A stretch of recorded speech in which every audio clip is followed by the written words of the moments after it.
Bienvenue dans le premier Shot Bobine. Aujourd'hui, on va parler de Last Night in Soho, oui, vous l'avez forcément vu dans le titre, réalisé par Edgar Wright et qui est sorti la semaine dernière. Oui, je suis en retard sur tout le monde, mais peu importe. Le film parle de Héloïse. Héloïse, c'est une passionnée de mode qui vit un peu dans le passé parce qu'elle vit complètement à la campagne, dans la Cornouaille profonde, si je vous dis pas de bêtises, avec sa grand-mère comme seule présence maternelle, moi, familiale en tout cas, et elle est quand même passionnée par une mode des 60s, et elle arrive à avoir le Saint Graal, être dans l'école de mode qu'elle a toujours rêvé. Cette école de mode est à Soho, Soho qui est un quartier de Londres, forcément, Last Night in Soho. Du coup, elle va déménager et découvrir la ville, la froideur de la ville, mais cette froideur va être contrebalancée par ses rêves qui vont être complètement balancés dans les 60s, et où elle va découvrir un personnage assez énigmatique et charismatique, Sandy. Voilà le speech de Last Night in Soho, et c'est un speech qui est déjà assez simple et qui a fonctionné extrêmement bien. On est dans un thriller un peu horrifique, ou en tout cas ambiance horrifique, avec des scènes quand même qui touchent un petit peu, mais qui restent assez sympathiques dans l'ensemble, avec des acteurs incroyables. Tout d'abord, Anya Taylor-Joy, et j'ai bien dit Anya, j'avais tout le temps l'impression de dire Anna, mais c'est Anya Taylor-Joy, qui me donne beaucoup de joie, hein. Blague très bien orchestrée, on est d'accord, que vous avez pu découvrir dans le jeu de la dame sur Netflix. Et il y a quelque chose d'autre à voir sur Netflix avec elle, qui s'appelle The Witch, qui est un réel film d'horreur intéressant, qui est fait par Robert Egger, dans tout ce qui est Elevated d'horreur. Moi, je vous le conseille très fortement. Et là, elle joue un personnage qui est vraiment ultra charismatique. Déjà, c'est la première chose. Dès qu'elle rentre dans le cadre, on ne voit plus qu'elle, et c'est assez incroyable comme elle surplombe tout le monde en termes de charisme, et avec beaucoup aussi de mystère autour de ce personnage, et c'est très intéressant sur cet aspect-là. On va aussi avoir le Matt 11e Dr. Smith, que vous avez pu voir aussi dans Doctor Who, forcément, dans The Crown, où il joue le mari de la reine Elisabeth, et dans un film que moi j'ai beaucoup apprécié, un film comment il s'appelle, excusez-moi, de Monsieur Ryan Gosling, qui s'appelle Lost River, où il joue un petit peu un mec qui frappe un peu tout le monde, un peu un bully. Ça ressemble un peu à son personnage d'aujourd'hui, mais on en reviendra. Et bien sûr, Thomasin McKenzie, que moi j'ai beaucoup aimé dans Jojo Rabbit, que j'ai beaucoup moins aimé dans Leave No Trace, mais Leave No Trace c'est un film que je n'ai pas du tout aimé, et qui là joue un rôle où elle est vraiment en justesse, en surjeu, mais en justesse dans ce too much. On en reparlera aussi, et où moi je la trouve assez touchante. Et il y a un quatrième personnage qui est très très intéressant, c'est Londres. Londres, autant dans son aspect actuel que dans son aspect 60s, on va avoir un aspect actuel très froid, avec une surpopulation, avec quelque chose de très, comment dire, où tout le monde vous prend de l'air en fait. On sent cette personne qui vient de la campagne, qui ne connaît pas la foule, qui ne connaît pas le monde avec autant de personnages, et qui là se retrouve vraiment sans air, sans manière de respirer, et complètement sans repère.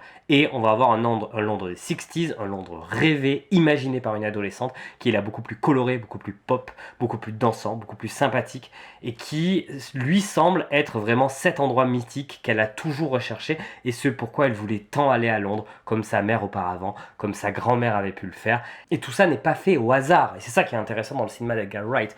Ça vient en plus extrêmement bien souligner cette psyché du personnage. Londres, c'est ce qui souligne le mieux cette psyché. Pourquoi je vous dis ça? Eh bien, ce personnage qui a vraiment quelque chose de très froid par rapport au monde actuel, et qui est beaucoup plus dans la nostalgie, un sentiment qui est vraiment développé en plus, qui est très actuel, sur C'était mieux avant, va découvrir petit à petit que ce n'est pas vrai, et que ce qu'elle vivait était idéalisé. D'où le fait que on a un Londres très très pulpant, pop, rouge et bleu, très coloré dans les années 60, et quelque chose de beaucoup plus froid sur l'image dans les années actuelles. On a aussi une myriade de références. Les plus évidentes, bah oui, le Giallo, oui, il y a bien sûr, il y a du Giallo. On voit que Mauricio Bava et Dario Argento sont des réalisateurs qu'apprécie Edgar Wright. Et moi, c'est quelque chose que j'adore de voir, d'arriver à détecter les influences de tel ou tel film. Un peu à la manière de Tarantino, ce film, il y a plein de collages. Moi, j'ai vu du In the Mood for Love, j'ai pensé à du Bill Flanagan ou à du Slenderman pour un personnage, plusieurs personnages horrifiques dans le film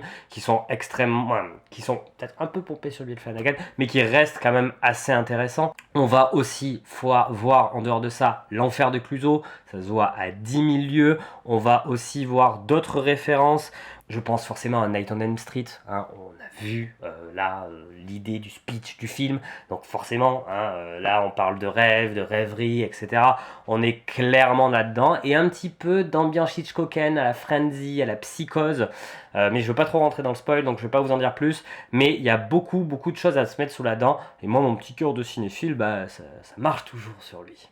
Bon, qu'on soit d'accord, le film n'est pas exempt de tout défaut, et son scénario est un petit peu faiblard, que ce soit sur ses dialogues, ou même sur une fin très surexplicative, et qui va en perdre plus d'un, je le pense.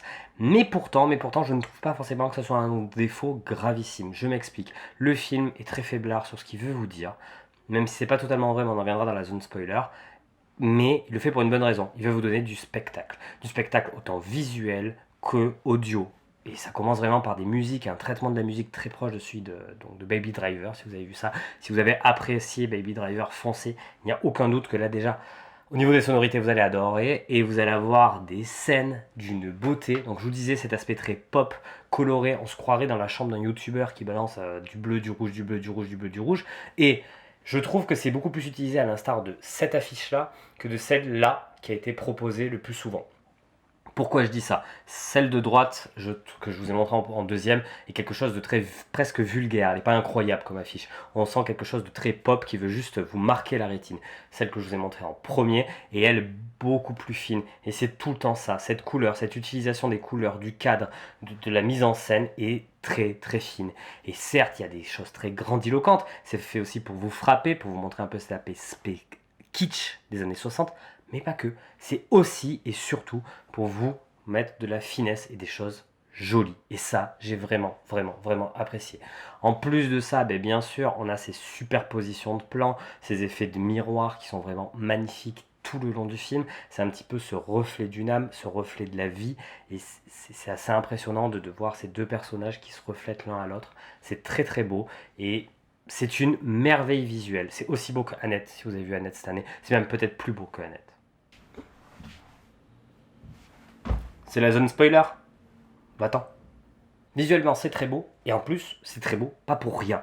Comme je vous disais, il y a cet effet de miroir, cet effet de revers un peu de l'âme, qui va montrer un petit peu aussi, donc comme je vous disais, cet aspect de nostalgie qui n'était pas forcément si bien avant, et comment ça va nous parler? Ça va nous parler de quelque chose de très actuel, MeToo.